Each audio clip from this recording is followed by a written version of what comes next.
Veda Ega Pratama tidak pernah membayangkan bahwa pagi itu, pagi yang seharusnya biasa saja di Sleman, akan mengubah seluruh hidupnya. Sebuah email masuk dengan logo resmi tim Eropa, berisi undangan yang terasa seperti mimpi. Alex Marquez memintanya terbang ke Barcelona untuk menjalani program intensif 3 bulan. Saat membaca kalimat itu, tangan Veda bergetar. Antara bangga, takut, dan tidak percaya, ia hanya mampu menatap layar ponsel sambil menahan napas panjang yang nyaris putus di tenggorokannya. Ketika pesawat mendarat di Barcelona El Prat, udara dingin langsung menusuk wajah Veda.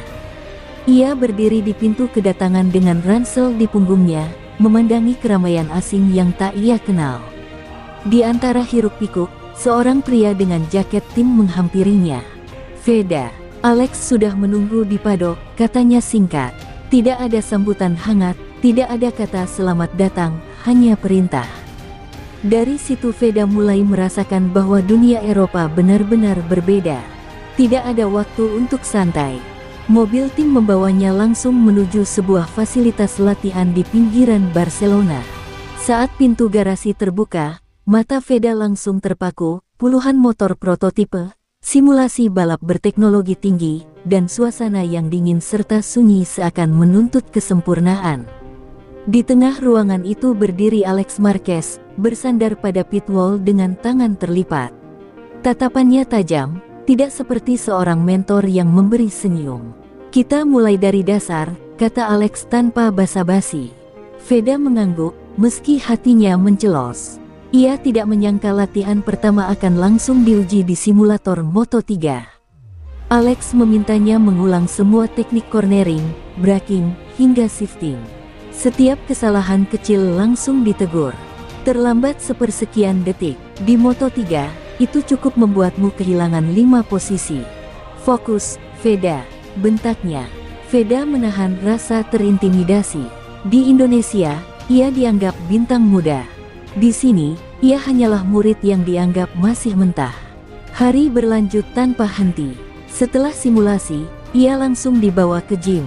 Latihan fisik yang diberikan sangat brutal, deadlift, sprint interval, hingga keseimbangan tubuh yang membuat seluruh ototnya bergetar.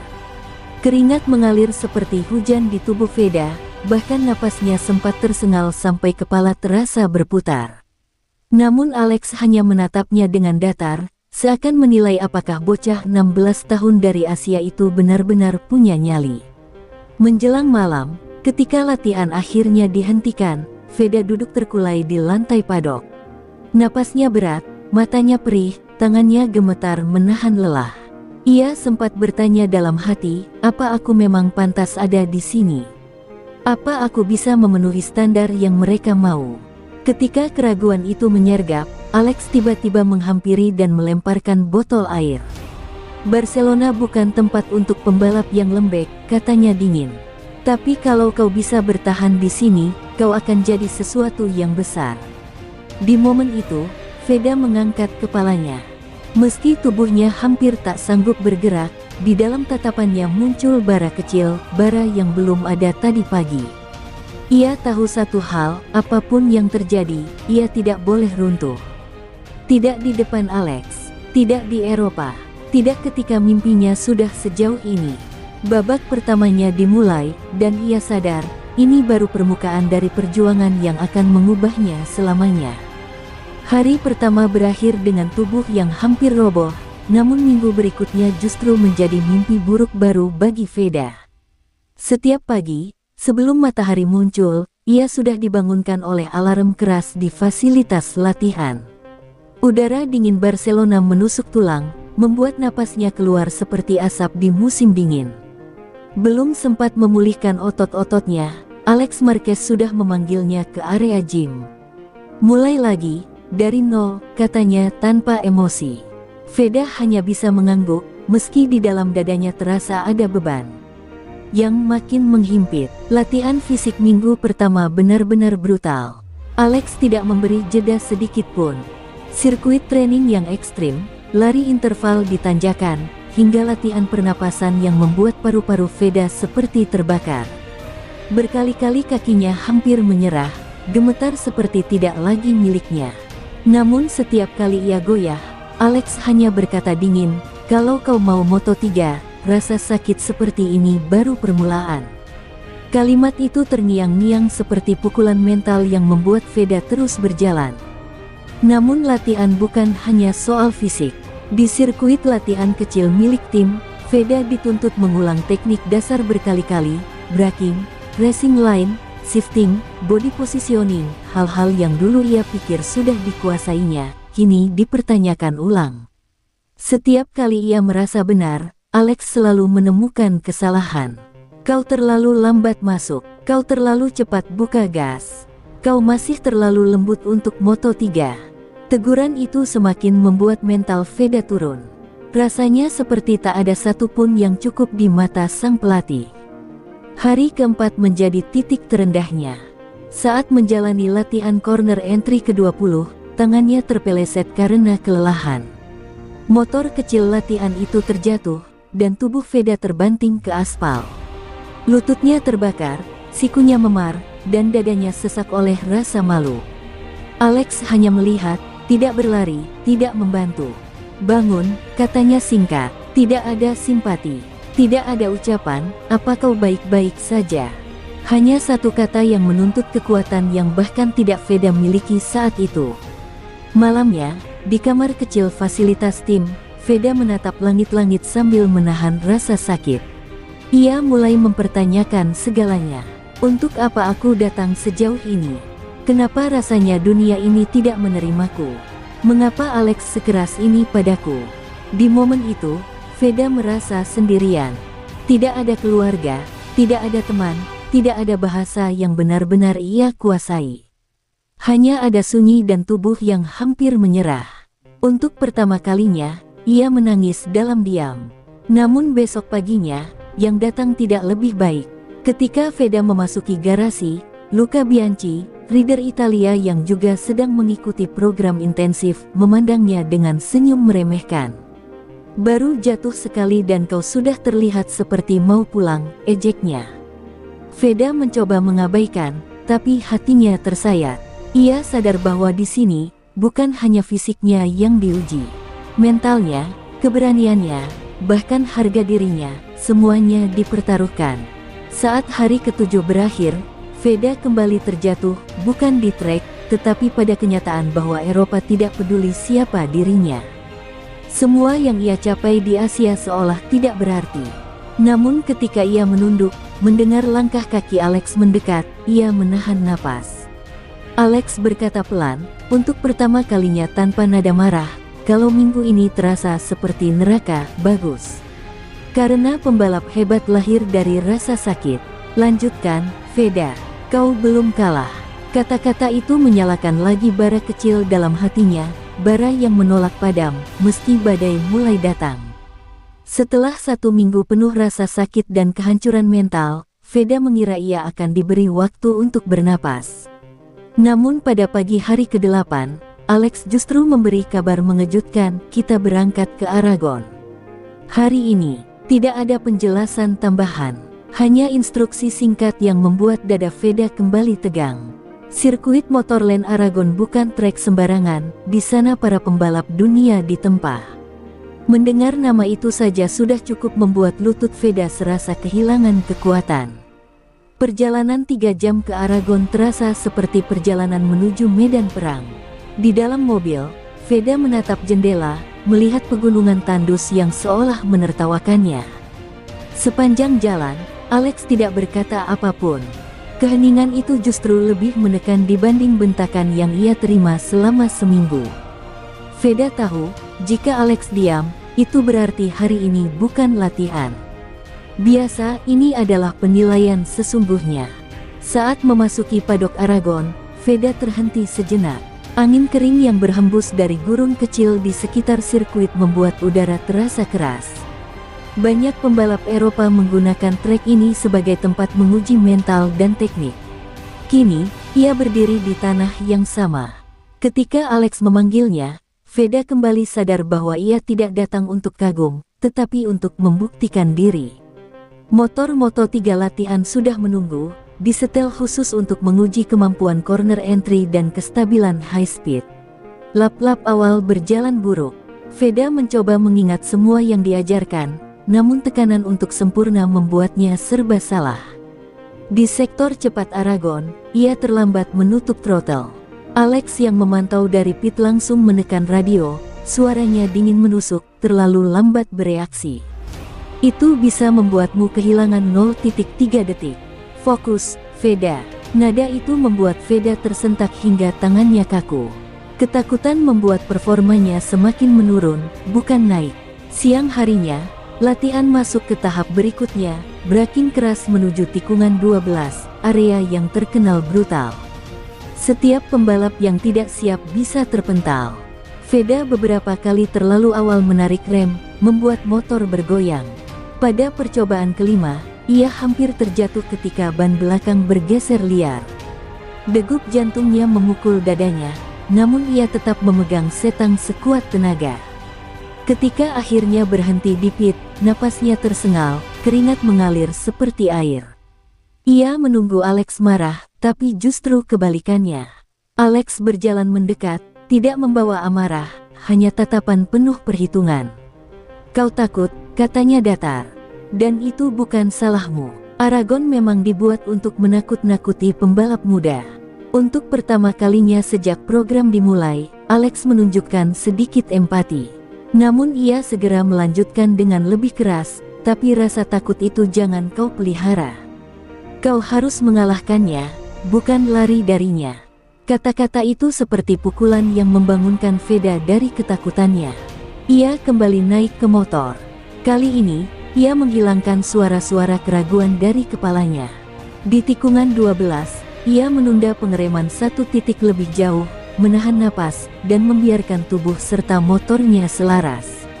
Ban belakang sempat tergelincir sedikit, tetapi ia menahannya, mantap, terkontrol, berani. Ketika ia melintas kembali ke pit, Alex hanya mengangguk pelan. Tidak ada tepuk tangan, tidak ada pujian. Namun anggukan kecil itu lebih berarti dari 1000 kata. Sore hari menjelang senja, Veda duduk di dinding pit Aragon sambil memandangi trek yang mulai gelap. Tubuhnya lelah, tapi hatinya menyala. Aragon bukan lagi tempat yang menakutkan, melainkan simbol bahwa ia bisa melawan rasa takut dan menang. Ia sadar, perjalanan masih panjang, dan luka mental belum sembuh. Tetapi hari ini, untuk pertama kalinya sejak tiba di Eropa, Veda merasa ia tidak sepenuhnya kalah.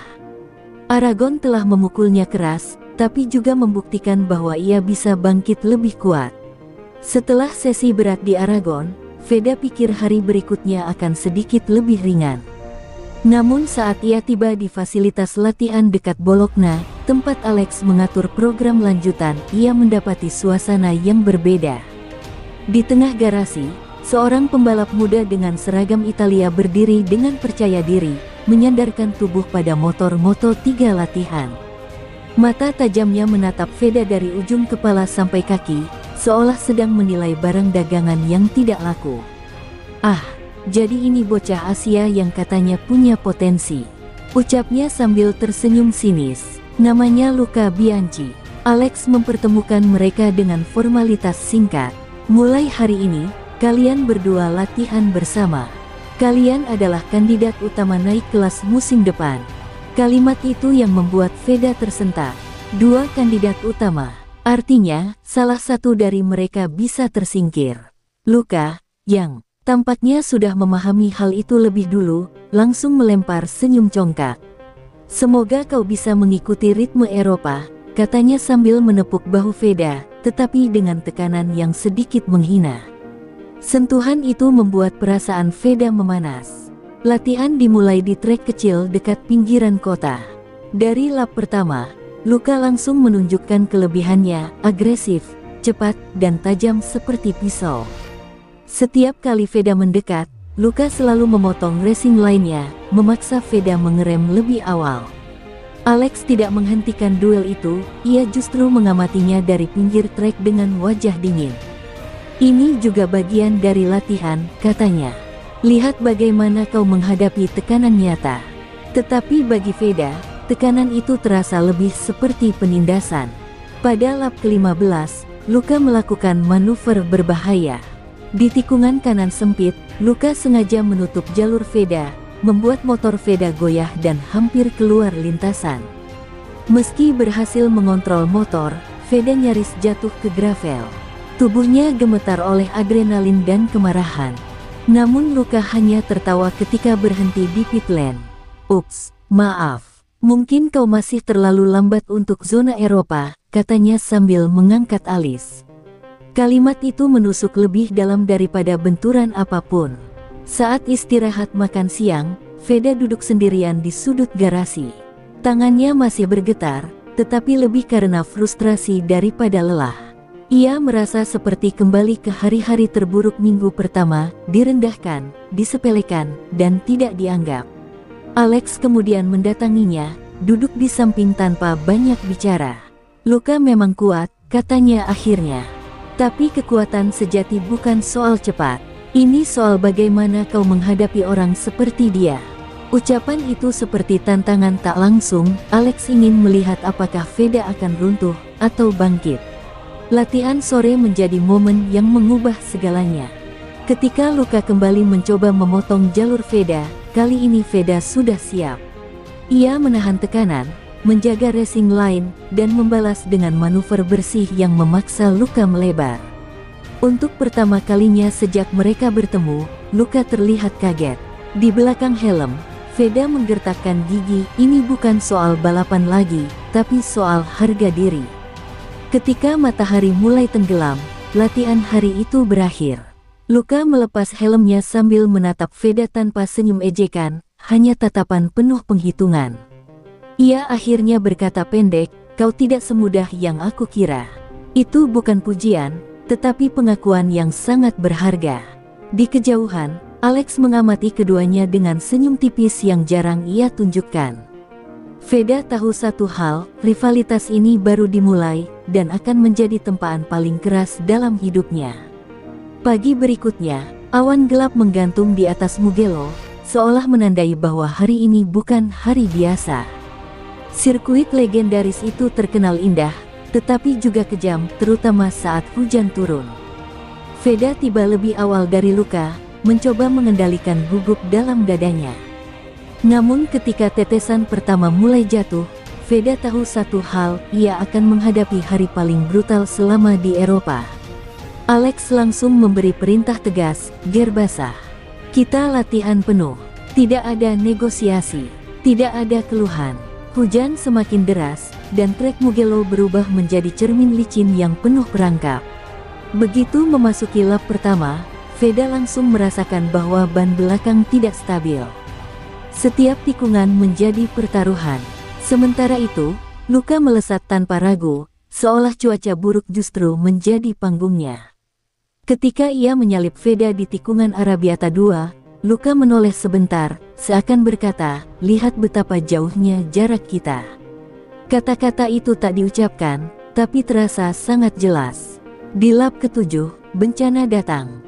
Saat memasuki tikungan basah di sektor 3, Veda sedikit terlambat mengangkat motor keluar dari apex. Ban depan kehilangan grip, dan dalam sekejap tubuhnya terlempar ke aspal. Brak! Suara benturan itu menyayat udara. Motor terseret beberapa meter, sementara Veda terguling keras di atas aspal licin, merasakan sakit yang menyengat di bahu dan pinggang. Luka melihat kejadian itu sekilas, tetapi alih-alih berhenti, ia justru menambah kecepatan. Tidak ada belas kasihan di Mugello. Saat Marshall membantu Veda bangkit, ia menahan nyeri sambil menggigit bibir. Air hujan bercampur darah kecil dari sikunya.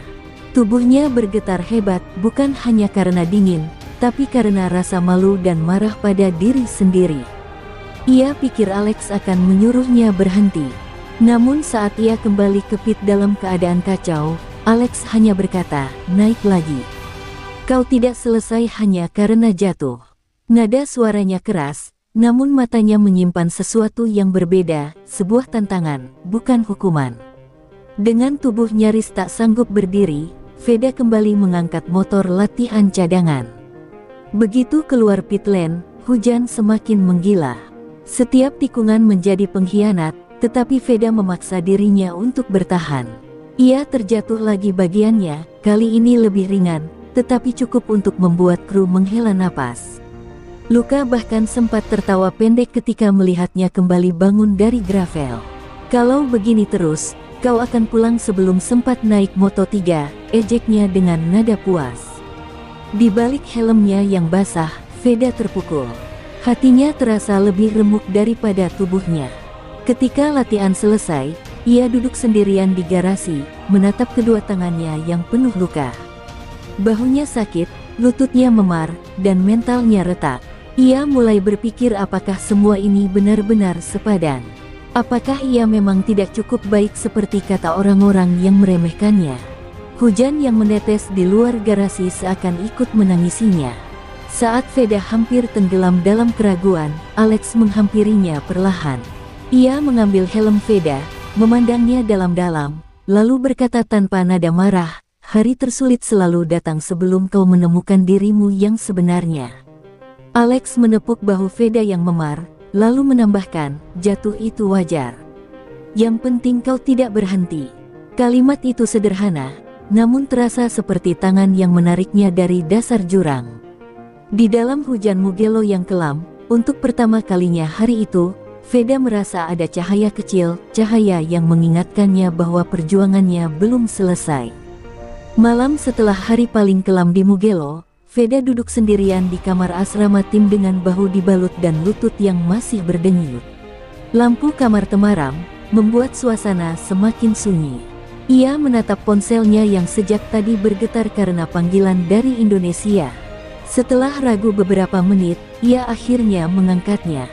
Suara ibunya langsung terdengar, lembut, hangat, dan penuh kekhawatiran. "Nak, apa kamu baik-baik saja?" Veda terdiam. Ketegaran yang ia pertahankan sepanjang hari runtuh seketika.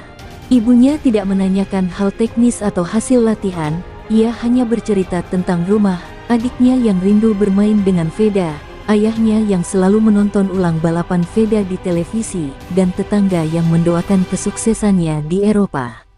Kalimat sederhana itu menusuk tepat ke jantungnya. Veda menutup mata, merasakan air mata menetes tanpa bisa dicegah. Tanpa perlu diceritakan, ibunya seperti tahu bahwa anaknya sedang hancur. "Ingat, kamu tidak sendirian.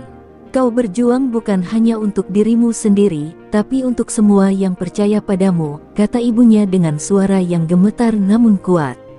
Setelah telepon ditutup, Veda duduk diam lama sekali. Kata-kata ibunya menggema di ruangan kecil itu. Ia menyadari sesuatu yang ia lupakan sejak tiba di Eropa, alasannya berjuang. Bukan untuk membuktikan diri kepada Luka, bukan untuk menyenangkan Alex, tapi untuk mimpinya sendiri, mimpi yang sejak kecil ia genggam dengan tangan kecil dan tekad besar. Perlahan, sesuatu dalam dirinya mengeras. Rasa sakit di tubuhnya masih ada, tapi hatinya kini lebih kuat daripada sebelumnya. Keesokan paginya, ketika Veda memasuki garasi, suasana sudah penuh kesibukan. Luka berdiri sambil berbincang dengan kru, sesekali melirik Veda dengan senyum meremehkan. Namun kali ini Veda tidak merasa terintimidasi. Tidak ada keraguan dalam matanya.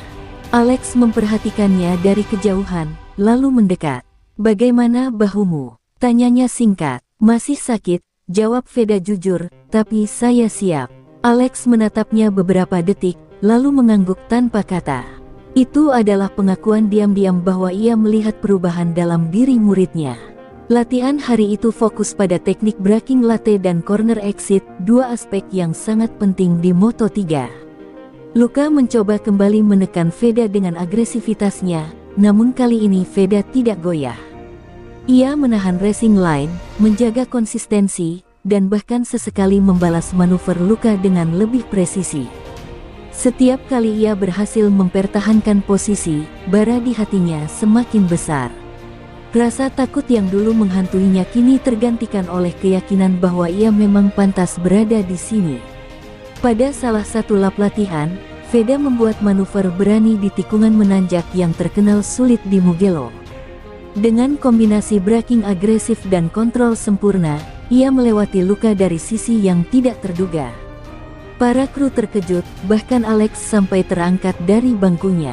Luka memandang Veda dengan ekspresi yang tak lagi meremehkan, tetapi tercampur kaget dan sedikit kesal. Veda tidak mengucapkan apa-apa, tetapi dalam hatinya ia berkata, "Aku bukan anak kemarin sore lagi." Menjelang sore, ketika latihan selesai, Alex menghampiri Veda. Tidak ada senyum, tapi ada sesuatu di matanya, kebanggaan yang ia sembunyikan dengan rapi. "Perubahanmu cepat," katanya pelan. "Kau mulai belajar dari rasa sakit." Veda hanya mengangguk. Untuk pertama kalinya sejak tiba di Eropa, ia merasa seperti pembalap sejati, bukan anak yang tersesat di dunia besar. Malam itu, ketika ia kembali ke kamarnya, ia menyadari satu hal, panggilan dari rumah bukan sekadar penyemangat, itu adalah pengingat bahwa ia memiliki mental baja yang tidak bisa dihancurkan oleh hujan, luka, atau ejekan siapapun. Matahari pagi di sirkuit de Aragon menyapu lintasan dengan cahaya keemasan ketika Veda tiba di padok.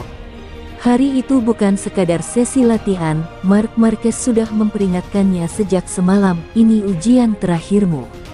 Jika kamu lulus hari ini, kamu siap untuk Moto3." Suasana terasa lebih berat dari biasanya. Kru Eropa berdiri rapi, menunggu sang pembalap muda yang kini menjadi pusat perhatian. Veda mengenakan racing suit-nya dengan tangan sedikit bergetar. Bukan takut, lebih kepada tekanan yang menumpuk selama 3 bulan ini. 3 bulan yang mengubah dirinya dari remaja cepat menjadi calon pembalap dunia. Marc berdiri di pintu pit, menepuk bahu Veda dan hanya berkata singkat, "Hari ini, kamu bukan muridku. Kamu rivalku." Kalimat itu menusuk atmosfer seakan lonceng perang mulai berdentang. Mesin motor dinyalakan. Derumannya keras, kasar, dan dalam, seperti menguji nyali. Begitu pit light berubah hijau, Veda melesat keluar seperti panah. Tikungan demi tikungan ia lewati dengan agresivitas baru. Namun, Marc memang tidak bercanda. Di lap ketiga, MM93 sendiri keluar dari pit, masuk ke lintasan, dan langsung memaksa duel yang tak pernah terbayang sebelumnya. Marc mendekat dari belakang seperti bayangan maut. Veda hampir tak percaya seorang legenda MotoGP turun langsung untuk menekannya. Di tikungan 7, Marc menyodok dari dalam, memaksa Veda memilih antara melawan atau menyerah. Dan di titik itulah Veda menunjukkan kematangan barunya. Ia mengimbangi racing line Marc, memaksakan elbow to elbow, dan tetap mempertahankan posisinya. Itu pertama kalinya ia menolak digertak. Ketegangan memuncak di 2 lap terakhir. Roda mereka hampir bersentuhan. Veda menurunkan bahunya di tikungan terakhir, mengambil gaya ala Marquez, namun lebih dalam, lebih liar, lebih berani. Motor bergeser sedikit, namun ia mengendalikan sliding itu dengan insting yang selama 3 bulan di tempat tanpa henti. Marc tertawa kecil di dalam helmnya, sebuah tawa pengakuan. Saat melewati garis finish, Marc mengangkat tangan, memberi tanda bahwa latihan telah berakhir. Veda berhenti di padok dengan napas terengah, jantung berdegup keras, keringat membasahi wajah meski angin Aragon dingin. Marc turun dari motor, membuka helm, dan menatapnya dengan satu senyum yang tidak mudah didapatkan dari seorang juara dunia 8 kali. "Mulai hari ini," katanya pelan, "kamu bukan bocah latihan. Kamu pembalap Moto3." Kata-kata itu membuat seluruh tim bertepuk tangan. Veda menunduk, menahan emosi yang hampir meledak. Semua kerja keras, rasa sakit, rasa ragu, malam-malam panjang, hari itu akhirnya terbayar. Tapi di balik kebahagiaan itu, ada satu kenyataan baru yang mulai membayangi. Dunia Moto3 bukan hanya soal kecepatan, tapi perang mental, politik tim, dan rivalitas yang lebih keras daripada apapun yang pernah ia hadapi. Dan pertempuran pertama akan dimulai jauh lebih cepat daripada yang ia bayangkan. Malam setelah ujian di Aragon, padok yang biasanya ramai kini lengang dan sunyi. Veda duduk sendiri di ujung pit, masih merasakan denyut adrenalin dari duel brutalnya dengan Marc. Namun ketenangan itu sirna saat ia mendengar pembicaraan samar dari 2 manajer tim Eropa di balik dinding pit. Suara mereka pelan, tapi jelas, anak Indonesia itu terlalu cepat. Jika ia naik sekarang, banyak pembalap senior yang kariernya terganggu. Kata-kata itu menusuk seperti jarum ke jantung Veda. Ia menahan napas, menyadari bahwa dunia Moto3 bukan hanya soal waktu terbaik. Ada permainan yang jauh lebih kotor. Saat langkah mereka menjauh, Veda merasakan sesuatu yang baru, bukan takut, tapi marah. 3 bulan ia ditempa habis-habisan, dihancurkan mental dan fisiknya, lalu dibangun kembali. Namun rupanya, ancaman terbesar bukan Marc Marquez, bukan tikungan Aragon, melainkan mereka yang takut pada potensinya. Ketika ia kembali ke ruang istirahat, Marc sudah menunggunya. Wajahnya tampak lebih serius dari sebelumnya, tanpa senyum, tanpa candaan. "Aku tahu kamu mendengar mereka," katanya datar. Veda terkejut. "Ini saatnya kamu belajar hal paling kejam dari dunia kami. Semakin cepat kamu, semakin banyak yang ingin menjatuhkanmu." Veda hanya terdiam, mencoba memahami bahwa perjalanan menuju Moto3 ternyata diselimuti politik yang tak pernah diajarkan di sirkuit manapun. Marc kemudian berjalan mendekat, berdiri tepat di depan Veda. "Tapi ingat satu hal," lanjutnya, "mereka takut padamu karena kamu ancaman nyata. Dan itu berarti kamu sudah berada di level yang benar." Kata-kata itu membakar semangat Veda, membuatnya sadar bahwa ia tak bisa hanya mengandalkan kecepatan. Ia harus punya mental baja, lebih keras dari titanium di rangka motornya. Keesokan paginya, sebuah pengumuman mengejutkan seluruh padok. Veda akan menjalani tes resmi pertamanya bersama pembalap Moto3 minggu depan. Beberapa pembalap senior langsung memandangnya dengan tatapan sinis. Ada yang tersenyum palsu, ada yang berbisik satu sama lain, jelas tidak menyukai kenyataan bahwa bocah 17 tahun dari Asia Tenggara akan masuk ke wilayah mereka. Veda menatap balik tanpa gentar. Ini bukan lagi soal membuktikan kepada Marc, tapi kepada seluruh dunia. Saat ia bersiap meninggalkan padok, seorang pembalap Moto3 mendekatinya. Bukan sembarang pembalap, ini adalah salah satu kandidat juara musim depan. Dengan senyum dingin, ia berkata, "Selamat datang di Moto3, rookie. Semoga kamu tidak hancur sebelum balapan pertama." Veda tidak menjawab, namun tatapannya cukup untuk membuat udara di antara mereka terasa tegang. Mereka berdua tahu, sebuah rivalitas baru sedang lahir. Saat malam kembali turun di Aragon, Veda berdiri di luar pit, memandang lintasan yang kini gelap. Angin gurun meniup rambutnya pelan, membawa aroma dingin yang menegangkan. Ia mengepalkan tangan. "Aku tidak akan mundur," ia membatin. "Jika mereka ingin menjatuhkanku, mereka harus menghadapi aku di trek." Dan dengan itu, perjalanan menuju Moto3 berubah dari impian menjadi pertempuran. Hari tes resmi Moto3 di Catalunya dimulai dengan suasana yang menggetarkan. Awan gelap menggantung rendah di atas Barcelona, membuat sirkuit tampak seperti arena gladiator yang menunggu darah pertama jatuh ke aspal. Veda datang lebih pagi dari semua orang.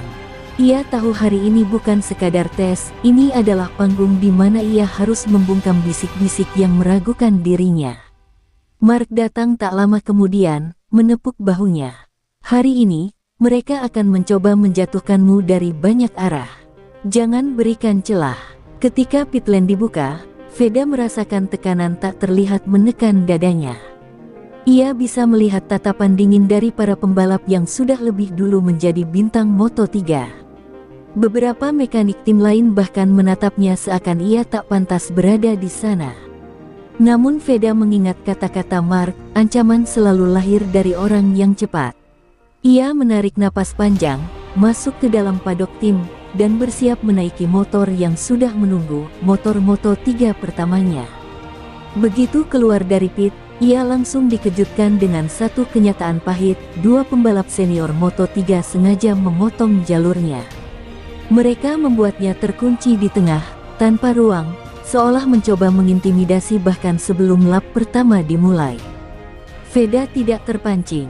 Ia menurunkan bahu, fokus pada ritme napas, lalu menekan gas perlahan.